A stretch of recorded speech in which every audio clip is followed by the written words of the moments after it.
అనంతపురం జిల్లా వైసీపీలో భగ్గుమన్న విభేదాలు. నన్ను ఓడించిన టీడీపీ నేతలతో చేతులు కలుపుతారా? ధర్మవరం మాజీ ఎమ్మెల్యే కేతిరెడ్డిపై తోపుదుర్తి ఆగ్రహం. ఇవాళ రాజ్యసభ ముందుకు ఏపీ రాజధాని బిల్లు. నిన్న లోక్సభలో ఆమోదం. అమరావతి అజేయమన్న చంద్రబాబు. బడంగ్పేట మున్సిపల్ కార్పొరేషన్లో అక్రమాలు. 10 మంది ప్రభుత్వాధికారుల సస్పెన్షన్. డిప్యూటీ కమిషనర్తో పాటు 10 మంది ఉద్యోగులపై వేటు. ఏపీలో ఎన్టీఆర్ వైద్య సేవల బంద్. బకాయిలు చెల్లించేదాకా బంద్ ఉంటుందన్న ఆసుపత్రులు. 1000 కోట్లు విడుదల చేస్తామన్న ప్రభుత్వం. ఏపీలో 482 మంది వైద్యులకు నియామక ఉత్తర్వులు. వైద్యాధికారులు, ట్యూటర్ల పోస్టులకు అపాయింట్మెంట్. శాశ్వత ప్రాతిపదికన వైద్యుల నియామకం. నేటి నుంచి 5 మండలాల్లో భూభారతి పైలట్ ప్రాజెక్ట్. ప్రతి భూమికి ప్రత్యేక భూధార్ నెంబర్. భూ సమస్యలకు శాశ్వత పరిష్కారం అన్న పొంగులేటి. ఏపీలో పట్టణ పాలనలో మార్పులకు శ్రీకారం. మున్సిపాలిటీల్లో వార్డుల పునర్వ్యవస్థీకరణ. జనాభా ఆధారంగా వార్డులు పెంచుతూ ఉత్తర్వులు.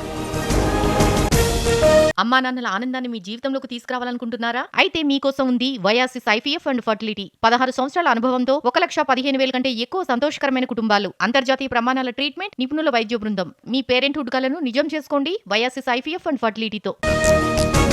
హైదరాబాద్లో హనుమాన్ శోభాయాత్రకి సర్వం సిద్ధం. కాసేపట్లో గౌలిగూడ నుంచి ప్రారంభం. తాడ్బండ ఆలయం దాకా కొనసాగనున్న యాత్ర.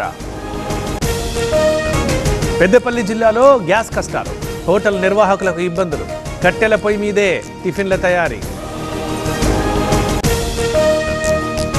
పోలీసుల వేధింపులతో యువకుడి ఆత్మహత్యాయత్నం. పురుగుల మందు తాగడంతో ఆసుపత్రిలో చికిత్స. పోలీసులే కొట్టారంటున్న బాధితుడి కుటుంబ సభ్యులు. కామారెడ్డి జిల్లాలో అగ్ని ప్రమాదం. దేవునిపల్లిలో ఇళ్లు, ఫర్నిచర్ దగ్ధం. 50 లక్షల దాకా ఆస్తి నష్టం. 5 సైబర్ నేరగాళ్లను అరెస్ట్ చేసిన టీజీసీఎస్బీ. హైదరాబాద్, వరంగల్, యూపీకి చెందిన నిందితులు కాంబోడియాకి సిమ్ కార్డులు సరఫరా చేస్తున్న ముఠా. పోలవరం జిల్లాలో పెద్ద పులి కలకలం. రామదుర్గం కొండపై సంచారం. భక్తుల్ని అలర్ట్ చేసిన అధికారులు. రెండో రోజుకు చేరిన సాలేశ్వరం లింగమయ్య జాతర. దర్శనానికి భారీగా తరలివస్తున్న భక్తులు. నల్లమల అభయారణ్యంలో ఆధ్యాత్మిక శోభ.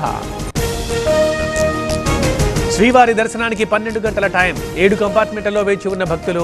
నిన్న 70,000 మందికి వెంకన్న దర్శనం.